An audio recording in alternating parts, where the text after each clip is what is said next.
চ্যানেলে সবাইকে স্বাগত। আমি মৌমিতা। আমি ইতিহাস পড়াবো। আমি মূলত একাদশ এবং দ্বাদশ শ্রেণীর ইতিহাস পড়াবো। আজকে দ্বাদশ শ্রেণীর ইতিহাস পড়াবো। দ্বাদশ শ্রেণীর ফার্স্ট চ্যাপ্টার অতীত স্মরণ, রিমেম্বারিং দ্য পাস্ট, এই চ্যাপ্টারটি আজকে পড়াবো। তাহলে শুরু করা যাক আমাদের পড়াশোনা। ফার্স্টেই আমরা যে চ্যাপ্টারটার নাম বললাম সেটি হচ্ছে অতীত স্মরণ, রিমেম্বারিং দ্য পাস্ট। অতীত স্মরণ কথাটি শুনেই আমাদের মনে হচ্ছে যে অতীতে ঘটে যাওয়া কিছু ঘটনা, যেগুলো মূলত এখন আমরা বর্তমান সময় দাঁড়িয়ে আমরা স্মরণ করবো যে অতীতে ঘটে যাওয়া ঘটনাগুলি কী কী এবং তার উপরে ইতিহাস কতটা নির্ভরশীল সেই সম্পর্কে জানব। আমরা সকলেই মোটামুটি জানি যে স্মৃতি কখনো মধুর হয়, কখনো দুঃখকর হয় বা কখনো বেদনাদায়ক হয়, কিন্তু এই স্মৃতি কিন্তু একটি ইতিহাস বয়ে নিয়ে আসে এবং এই স্মৃতিকে নির্ভর করি আমরা অনেক কিছু জানতে পারি। যেমন আমরা বাড়িতে আমাদের বয়োজ্যেষ্ঠ দাদু ঠাকুমা বা বয়স্ক যারা, তাদের কাছ থেকে আমরা তাদের সময়কার নানান ঘটনা শুনতে পারি এবং এমন অনেকেই আছে হয়তো তারা কেউ দেশভাগের সাক্ষী, কেউ বাংলাদেশ অন্য ওপার থেকে এপারে এসছে, সেই সময় তাদের উপর ঘটে যাওয়া নানান ঘটনা, তখনকার পরিস্থিতি কেমন ছিল, সেই সব সম্পর্কে আমরা কিন্তু তাদের মুখ থেকে নানান গল্প শুনি। আর এই গল্প শুনি, এই শোনাটায় শুনতে শুনতে আমাদের মধ্যে আমরা যেন হয়ে যায় এই যে পুরনো স্মৃতির একটা বাহক। বংশ পরম্পরায় আমরা শুনতে শুনতে তখনকার ঘটে যাওয়া ঘটনাগুলি সম্পর্কে আমরা অবগত হই যে তখন পরিস্থিতি কেমন ছিল। ঠিক তেমনি আমরা আজকে পড়ব বিষয়টি যে ইতিহাস কিভাবে অতীতের এই যে ছোট ছোট বিষয়গুলির ওপর নির্ভরশীল। প্রতিটি মানব সমাজেরই অতীতের বহু কাহিনী আছে, মধুর স্মৃতি আছে, বংশ পরম্পরায় যেটি বললাম, বংশ পরম্পরায় পরবর্তী যুগে পৌঁছায় এবং তা দিয়ে প্রতিটি মানব সমাজের একটি অতীত ইতিহাস রচিত হয় এবং মানব সমাজের অতীতে ইতিহাসে এইসব ঘটনা কাহিনী বিবরণ যুগের পর যুগ অতিক্রম করে বংশ পরম্পরায় বয়ে আসছে একটি প্রজন্মের পথ দিয়ে আরেকটি প্রজন্মের কাছে। যেমন আমরা দেখি নানান পৌরাণিক কাহিনী, কিংবদন্তি কাহিনী, লোককথা, স্মৃতিকথা, মুখে মুখে প্রচারিত কথা প্রভৃতি জনশ্রুতি কিন্তু অনেকাংশে আমাদেরকে সাহায্য করে সেই সময়কার ইতিহাস জানতে, সেই সময়কার রাজনৈতিক, অর্থনৈতিক, সামাজিক পরিস্থিতি সম্পর্কে জানতে এবং আমরা কিভাবে আস্তে আস্তে একটি মানব সভ্যতার বিবর্তন হলো। প্রথমে মানুষ ছিল খাদ্য সংগ্রহকারী, পশু শিকারী এবং এইভাবে আস্তে আস্তে একটা গোষ্ঠীবদ্ধ সমাজ কীভাবে প্রতিষ্ঠিত হলো এই সম্পর্কে নানান বিভিন্ন বিষয়ে বিভিন্ন কাহিনী আমরা লক্ষ্য করি এবং এই যে কথাগুলি জনশ্রুতিগুলি একের মাধ্যমে বংশ পরম্পরায় যে আমরা জানতে পারছি, এটাকে আমরা বলি হচ্ছে মৌখিক ঐতিহ্যবাহিত ঐতিহাসিক সাহিত্য। তার মুখের মাধ্যমে মুখে মুখে প্রচার হয়ে যাচ্ছে একটি ঐতিহাসিক ঘটনা, ঐতিহাসিক পরিস্থিতি। তাই এটিকে আমরা বলতে পারি মৌখিক ঐতিহ্যবাহিত ঐতিহাসিক সাহিত্য। এই যে ইতিহাস কিছু কিছু ঐতিহাসিক উপাদানের উপর নির্ভরশীল, কিছু লিখিত ঐতিহাসিক উপাদান, আবার কিছু অলিখিত ঐতিহাসিক উপাদান। লিখিত ঐতিহাসিক উপাদানের উপর তো আমরা পুরোপুরি নির্ভরশীল চোখ বন্ধ করে যাকে বলে বিশ্বাস করা যায়, কিন্তু অলিখিত ঐতিহাসিক উপাদান সেগুলো কি আমরা সব ক্ষেত্রে কি আমরা বিশ্বাস করতে পারি বা বিশ্বাসযোগ্য হয়ে ওঠে নাকি হয়ে ওঠে না, অনেক ভুল ভ্রান্তি থাকে। হ্যাঁ, অলিখিত ঐতিহাসিক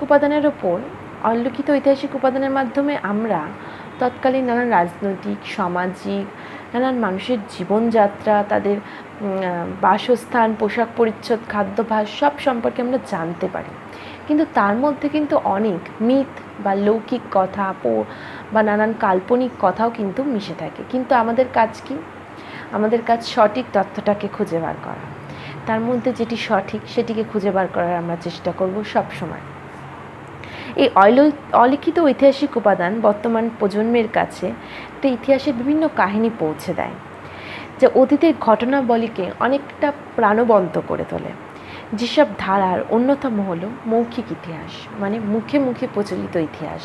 মানে কোনো ঘটনা যেটা আমরা পূর্বপুরুষের কাছ থেকে জানতে পারছি, কোনো ইতিহাস, সেটাই কিন্তু পরবর্তীকালে একটি ইতিহাস হয়ে যাচ্ছে। পরবর্তীকালে আমাদের ইতিহাস চর্চার কাজে নানান কাজে ব্যবহৃত হচ্ছে। যেমন জাদুঘর, ঐতিহাসিক স্থান, তার স্থাপত্যকলা, ঐতিহাসিক বর্ণনা। আমরা কোনো ঐতিহাসিক স্থান যখন কোনো ভিজিট মানে ঘুরতে যাই, তখন আমরা দেখি সেখানে লেখা থাকে যে ঐতিহাসিক স্থানটি কার সময়, কত সালে ঘটেছিল বা কত সালে স্থাপিত হয়েছিল, বা ঐতিহাসিক জায়গাটার একটা বিবরণ দেয়া থাকে। এবং এই বিবরণটার সাহায্যে আমরা তৎকালীন সময়ে চোখের সামনে দেখতে পারি যে একটা ইতিহাস ফুটে ওঠে, যে কী ঘটনাটি ঘটেছিল সেই সময়। এবং তার উপর ডিপেন্ডেড করে আমরা নানান চর্চা বা নানান বিষয় সম্পর্কে আমরা অবগত হতে পারি। মৌখিক ইতিহাস। মৌখিক ইতিহাসের মাধ্যমে অতীতের বিভিন্ন ঘটনা বা কাহিনীর বিবরণ, কোনো স্বতন্ত্র ব্যক্তি, পরিবার, তাদের প্রত্যাহিক জীবনের যাত্রার ধরন প্রভৃতি বিবরণ মুখে মুখে পরবর্তী প্রজন্মের কাছে পৌঁছে যায়। এর ফলে বর্তমান প্রজন্ম সেই মানব সমাজের অতীত ইতিহাসের বহু ঘটনা জানতে পারে। ওই যে বললাম, ব্যক্তি পরিবার মাধ্যমে আমরা নানান ঘটনা সম্পর্কে অবগত হই। এবার আমরা জানবো জাদুঘর। জাদুঘরের অতীত ইতিহাসের ঘটনা, নানান কাহিনী। আমরা যারা জাদুঘরে গেছি তারা জানবো জাদুঘরে অতীতে ঘটে যাওয়া নানান কাহিনী, কারো ব্যবহার্য আসবাবপত্র, বাসস্থানের ব্যবহার্য জিনিসপত্র, শৌখিনাদি জিনিসপত্র, কারিগরি বা তখনকার কী শিল্প ছিল, কী অস্ত্র ব্যবহার করা হতো, সেই সবই জাদুঘরে সংরক্ষণ অবস্থায় থাকে। এবং সেই সব জিনিসগুলো দেখে আমরা কিন্তু অতীতের কী ইতিহাস সেই সম্পর্কে কিন্তু আমরা জানতে পারি, অতীত ইতিহাস। ইতিহাস রচনার দুটি দৃষ্টিভঙ্গি, একটা হচ্ছে উপনিবেশিক দৃষ্টিভঙ্গি, একটা হচ্ছে দেশীয় দৃষ্টিভঙ্গি। উপনিবেশিক দৃষ্টিভঙ্গি কি? উপনিবেশিক দৃষ্টিভঙ্গি হচ্ছে যেটা আমরা বলতে পারি যে দৃষ্টিভঙ্গিটা মানে বিদেশ থেকে, মানে আমাদের দেশে থেকে না, মানে বাইরের দেশ থেকে যারা এসে ভারতটাকে দেখেছে, তাদের দৃষ্টিভঙ্গিটা হচ্ছে উপনিবেশিক দৃষ্টিভঙ্গি। তাদের চোখে তারা কেমন করে বুঝেছে আমাদের ইতিহাসটাকে, আমাদের সমাজ, অর্থনীতি, রাজনীতিটাকে। আর দেশীয় দৃষ্টিভঙ্গি মানে আমাদের দেশের ঐতিহাসিকগণ নিজের দেশের, নিজের জাতির শ্রেষ্ঠত্ব তুলে ধরেছে যেমনভাবে, সেটা হচ্ছে দেশীয় দৃষ্টিভঙ্গি। যেমন 16 শতকের পরবর্তীকালে Europe, Britain, France, Portugal, Spain, Holland, Denmark প্রভৃতি উন্নত দেশগুলি থেকে এশিয়া, আফ্রিকায় বহু দেশে উপনিবেশ গড়ে উঠেছিল। এবং এই উপনিবেশিক শাসন প্রতিষ্ঠা করার পর উপনিবেশিক ঐতিহাসিকগণ নিজেদের দেশ ও জাতির শ্রেষ্ঠত্ব তুলে ধরে ইতিহাস রচনা করেন।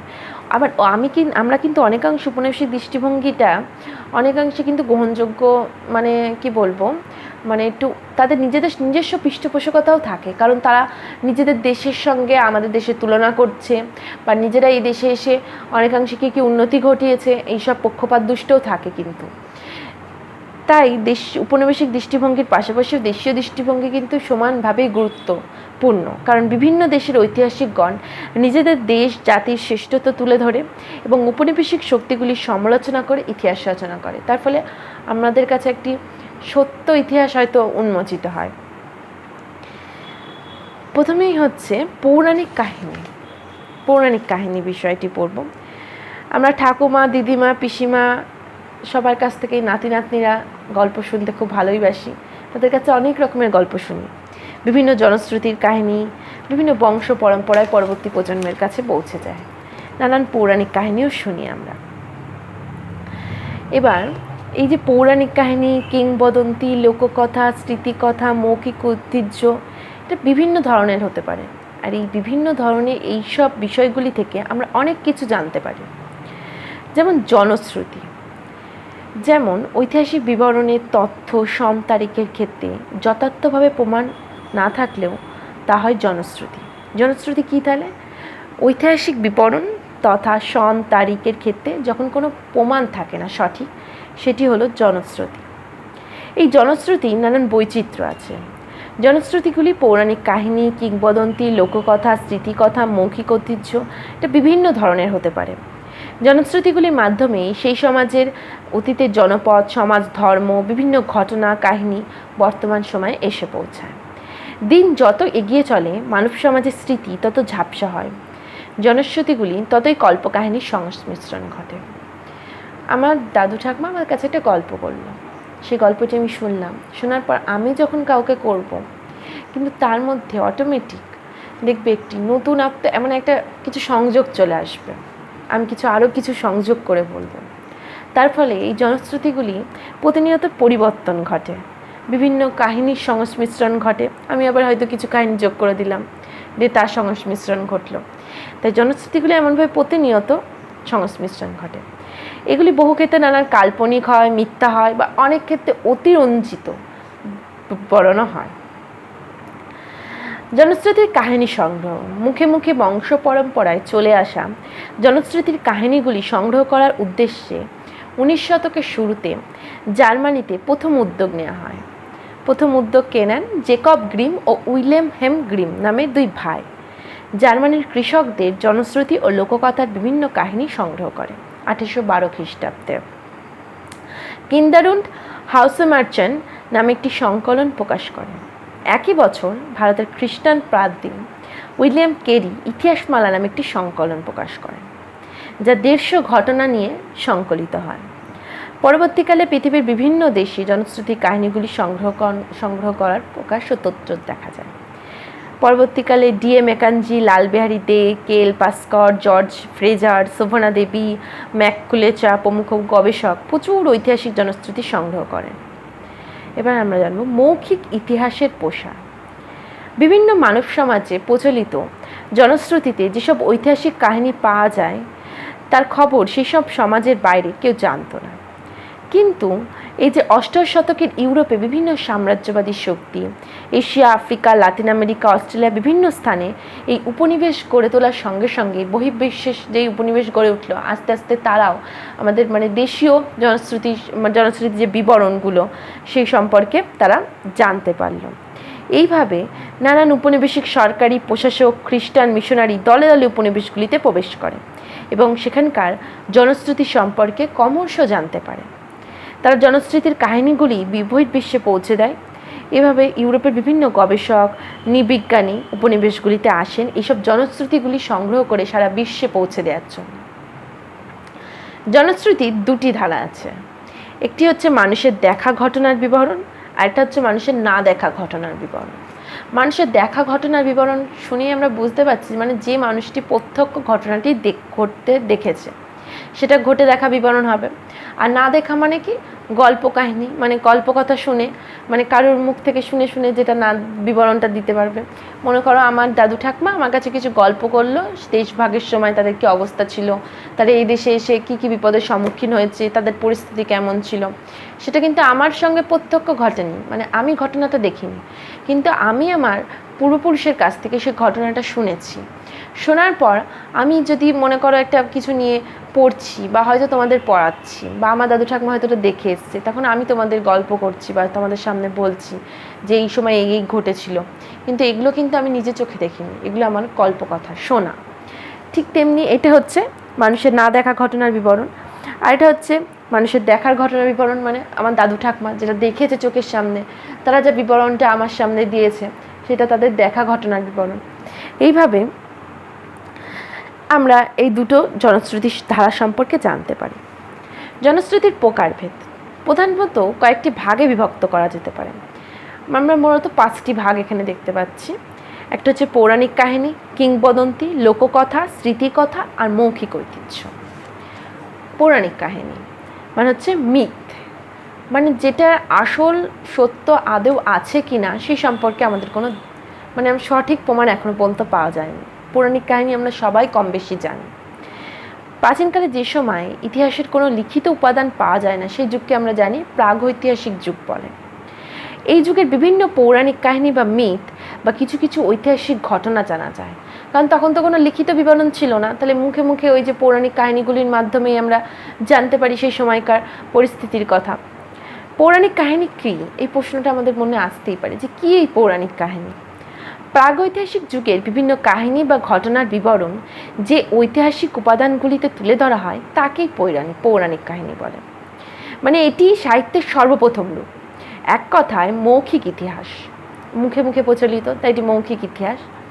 জনপ্রিয় পৌরাণিক কাহিনীগুলির ভিত্তি হলো মানব সভ্যতার উদ্ভবের পূর্বে ঐশ্বরিক জগতে সংগঠিত হওয়া নানান কাল্পনিক কাহিনী। এসব পৌরাণিক কাহিনী মূলত দেবদেবী বা আমাদের তৎকালীন ধর্ম নিয়েই মূলত মানে দেবদেবীদের নিয়েই মূলত পৌরাণিক কাহিনীগুলি হয়ে থাকে। যেমন আমরা নানান হিন্দু পুরাণের ভগবান ব্রহ্মার মানসকন্যা যেমন হলেন দেবী দুর্গা, তারপরে আমরা যে দেবী দুর্গার সঙ্গে দেবী দুর্গা যে অসুরদের সঙ্গে লড়াই করেছিলেন, তারপরে এই সব সম্পর্কে অসুরদের দমন করেছিলেন, তারপরে দুষ্টের দমন শিষ্টের পালন আমরা জানি, দিব্য শক্তি দ্বারা অসুর শক্তিকে পরাজিত করেন, এই সবগুলি কিন্তু পৌরাণিক কাহিনীর উদাহরণ। পৌরাণিক কাহিনীর বৈশিষ্ট্য, পৌরাণিক কাহিনীর কিছু কিছু বৈশিষ্ট্য আছে। যেমন বিভিন্ন জেফে রিয়ালবেইন পৃথিবীর বিভিন্ন দেশের পৌরাণিক কাহিনীগুলি 6টি সাধারণ বৈশিষ্ট্য দিয়েছেন। এই 6টি সাধারণ বৈশিষ্ট্যগুলি কি কি? এটা হলো উত্তরাধিকার সূত্রে প্রাপ্ত, অবশ্যই উত্তরাধিকার সূত্রে প্রাপ্ত, কারণ এই পৌরাণিক ঘটনাগুলি আমরা উত্তরাধিকারী সূত্রে পেয়ে থাকি। মানে আমাদের কেউ গল্প করে, দাদু ঠাকমা বা পিসিমা মাসিমারা আমাদের গল্প করে এবং তা সেই গল্পের মাধ্যমে আমরা জানতে পারি এই পৌরাণিক কাহিনীগুলি। তাই এটি অবশ্যই উত্তরাধিকারী সূত্রে প্রাপ্ত। প্রাগৈতিহাসিক বিবরণ, পৌরাণিক কাহিনীগুলো হলো প্রাগৈতিহাসিক যুগের ইতিহাস। মানব সভ্যতার উন্মেষের আগে মানুষ কেমন ছিল এই কাহিনীগুলি সম্পর্কে, এই কাহিনীগুলি থেকে আমরা সেটি জানতে পারি। আচ্ছা, বিষয়ের বিশিষ্টতা, পৌরাণিক বিবরণের ভাষা এমন হয় যা আমাদের উপলব্ধির বাইরের বিষয়গুলির বিবরণ দেয়, মানে যেগুলো আমাদের উপলব্ধি ঘটেনি সেই বিষয়গুলির বিবরণ দেয়। অতীন্দ্রিয় অলৌকিক জগতের বিভিন্ন বিষয় আমাদের উপলব্ধির বাইরে, যেমন অলৌকিক জগৎ, এইসব অতীন্দ্রিয় বিষয়, এগুলো সবই আমাদের ধারণার বাইরে। অথচ পৌরাণিক কাহিনীর ভাষার মাধ্যমে আমরা এই অতীন্দ্রিয় অলৌকিক জগৎ সম্পর্কে পরিচিতি হতে পারি। পরিচয়ের ভিত্তি, পৌরাণিক কাহিনীগুলি হলো কোনো সমাজ বা সম্প্রদায়ের পরিচয়ের মূল ভিত্তি, মানে আমরা কোনো সমাজ সম্পর্কে জানতে পারি, কোনো সম্প্রদায় সম্পর্কে জানতে পারি এই পৌরাণিক কাহিনীগুলি থেকে। বিধি নিয়মের স্বীকৃতি, পৌরাণিক কাহিনী সমাজে প্রচলিত ধর্ম ও বিধি নিয়মগুলোকে স্বীকৃতি দেয়। এর ফলে সামাজিক বিধি নিয়মগুলি সুদৃঢ় হওয়ার পথ প্রশস্ত হয়। আমরা পৌরাণিক কাহিনী থেকে নানান বিধি ধর্মের নিয়ম নীতি সম্পর্কে জানতে পারি এবং সেই সম্পর্কগুলি সেই নিয়ম নীতিগুলি আমরা পরবর্তীকালে মেনেও চলি অনেকাংশে। জীবনের অর্থবহতা, পৌরাণিক কাহিনী হলো এক ধরনের বিশ্বাস যা জীবনকে অর্থবহ করে তোলে। আমরা কিন্তু পৌরাণিক কাহিনী থেকে অনেক নীতি কথা অনেক কিন্তু জানতে পারি যা জীবনকে সঠিক অর্থে একটা অর্থবহ করে তোলে। যেমন আমরা বিভিন্ন পৌরাণিক কাহিনীর কিছু কিছু সাদৃশ্য, প্রত্যেকটি ধর্মেরই কিন্তু পৌরাণিক কাহিনী আছে, প্রত্যেকটি জাতির মানুষেরই কিছু পৌরাণিক কাহিনী আছে, কিন্তু তাদের মধ্যে কিছু কিছু সাদৃশ্য আছে। সাদৃশ্যগুলো আমরা দেখব যে পৌরাণিক কাহিনীর গল্প শুনলে কিছু কিছু জিনিস মিলে যায় প্রত্যেকটা পৌরাণিক কাহিনীর সঙ্গে। যেমন বিশ্বব্যাপী বন্যা, দেখবে এমন অনেক ঘটনা শুনবে যে পৃথিবীর প্রায় প্রতিটি জনগোষ্ঠীতে একটি পৌরাণিক কাহিনী প্রচলিত হয়েছে, যেখানে ভয়ঙ্কর বন্যা হয়েছিল, সারা পৃথিবী ডুবে গিয়েছিল, তাদের নৌকায় একটিমাত্রই মনুষ্য পরিবার ও বিভিন্ন প্রজাতির একজোড়া করে পশু রক্ষা পেয়েছিল। এইটা যেমন আরেকটা দেখব পেগান ধর্মের মূর্তি, পৃথিবীর প্রতিটি আদিম সমাজের পেগান ধর্মে নির্দিষ্ট কিছু দেবতার মূর্তি নির্মাণ এবং সেই সব দেবতার প্রতি আত্মত্যাগের ধারণা প্রচলন আছে, মানে সেই সব দেবতার সম্পর্কে কিছু ধারণা আমাদের প্রচলিত আছে। এটা একটা সাদৃশ্য। আরেকটা হচ্ছে ঈশ্বরের অবয়ব, প্রাচীনকালে সকল পৌরাণিক কাহিনীতেই কল্পনা করা হয় যে মানুষের মতো ঈশ্বরেরও শারীরিক আকার আছে, তাদের বিবাহ হয়, সন্তান সন্ততি হয় এবং বিভিন্ন ঐতিহাসিক নৃতত্ত্ববিদ, সমাজবিজ্ঞানী, প্রাচীন সাহিত্যের গবেষক এই বক্তব্য স্বীকার করেছেন। মানে তাদের কি ঈশ্বরেরও মানুষের মতো, আমাদের মতোই ঈশ্বরেরও তাদের সন্তান আছে, তাদের সংসার আছে, তাদেরও একটা আকার মানে আকৃতি, মানে একটা মানুষ্য আকার আকৃতি আমরা ধারণা করি। প্রায় প্রত্যেকটি পৌরাণিক কাহিনীর মধ্যে এই সাদৃশ্যগুলি লক্ষ্য করা যায়। পৌরাণিক কাহিনী চর্চার দৃষ্টিভঙ্গি, পৌরাণিক কাহিনী চর্চার ক্ষেত্রে 4টি দৃষ্টিভঙ্গির গুরুত্ব আছে, মানে 4টি দৃষ্টিভঙ্গি সম্পর্কে আমরা জানতে পারি। 4টি দৃষ্টিভঙ্গি কী কী? পুরাণের ঐতিহাসিক ব্যাখ্যা, পশু কথা, রূপকথা আর পুরাণের ধর্মতত্ত্ব। মানে হচ্ছে পুরাণের ঐতিহাসিক ব্যাখ্যা, পুরাণের ঐতিহাসিক ব্যাখ্যা মানে হচ্ছে যে পুরাণে ঘটে যাওয়া, পুরাণের প্রাচীনত্ব নিয়ে, পুরাণের কী কী বিষয় নিয়ে আলোচনা আছে সেই সব সম্পর্কে আমরা একটা ঐতিহাসিক ব্যাখ্যা জানতে পারি। তারপরে পশু কথা, মানে এই যে সাংস্কৃতিক নৃতত্ত্ববিজ্ঞানীরা মনে করেন যে পৌরাণিক কাহিনীগুলির মধ্যে সবথেকে প্রাচীন সৃষ্টি হলো পশু কথা। এদের নানান পশুর দেখবে একটি আত্মচরিত্র প্রকাশ পায়, নানান পশুকে ঘিরে নিয়ে একটা কাহিনী গড়ে ওঠে। আমরা এমন অনেক চরিত্র কিন্তু অনেক পৌরাণিক কাহিনী কিন্তু আমরা জানি যে পশুকেন্দ্রিক পৌরাণিক কাহিনী। রূপকথা, নানান রূপকথা, যেমন কি গ্রীসের মহাকাব্য ইলিয়াড, ওডিসিও কিন্তু একটি পৌরাণিক মহাকাব্য। যেমন আমাদের দেশে মহাকাব্য, মহাভারত, রামায়ণও কিন্তু একটি পৌরাণিক। এর মধ্যে নানান রূপকথারও কিন্তু সংমিশ্রণ আছে। পুরাণ ধর্মতত্ত্ব, মানে অধিকাংশ পুরাণেই আমরা নিজস্ব জগতের পাশাপাশি অপর একটি জগতের কথা জানতে পারি, যেটা অদৃশ্য, যা সব থেকে বেশি শক্তিশালী। কেননা তা দেবতাদের পৃথিবীতে বলে বিশ্বাস করা হয়, দেবতাদের পৃথিবী বলে বিশ্বাস করা হয় সেই সব জায়গাটা, যা সব থেকে বেশি স্ট্রং হয়। পৌরাণিক কাহিনীগুলির মধ্যে অন্যতম হলো আমরা জানি চাঁদ সদাগরের কাহিনী, বেহুলা লক্ষিন্দরের কাহিনী, যা বাঙালি সমাজ জীবনে বর্তমানকালে এই কাহিনীর গুরুত্ব অনস্বীকার্য। বিভিন্ন দেশের পৌরাণিক কাহিনী আছে। বাইবেলের পৌরাণিক কাহিনী, হিন্দু পুরাণের কাহিনী, গ্রিসের পৌরাণিক কাহিনী, রোমের পৌরাণিক কাহিনী। যেমন রোমের পৌরাণিক কাহিনীগুলির মধ্যে যেমন রোমুলাসের জীবন কাহিনী, তারপর রোমান নগরী, রোমান সাম্রাজ্য নিয়ে যেসব কাহিনীগুলি আছে। হিন্দু পুরাণের মধ্যে আমরা জানি জনপ্রিয় কাহিনী মহাকবি কালিদাসের আখ্যান কাহিনী। তবে যেমন আমরা একটা কালিদাস সম্পর্কে একটা কথা প্রচলিত আছে যে কালিদাস যে ডালেই বসেছিল সেই ডালই কাটতে লেগে গেছিলো। তারপর হচ্ছে দেবী সরস্বতীর বর পেয়ে তিনি মহাকবি হন এবং সংস্কৃত বিষয়ে তিনি একটি কাব্যও রচনা করেন। তার বাইবেলের আছে, যেমন বললাম খ্রিস্টান ধর্মগ্রন্থ বাইবেলে বন্যায় পৃথিবীর স্থলভাগ ডুবে গেল, বিভিন্ন প্রাণী একজোড়া করে প্রতিনিধি নৌকায় আশ্রয় নেয়, যেটা আমরা একটু আগেই বললাম। এই প্রাণীদের থেকে আবার পৃথিবীতে জগতের মানে জীবজগতের প্রসার ঘটে।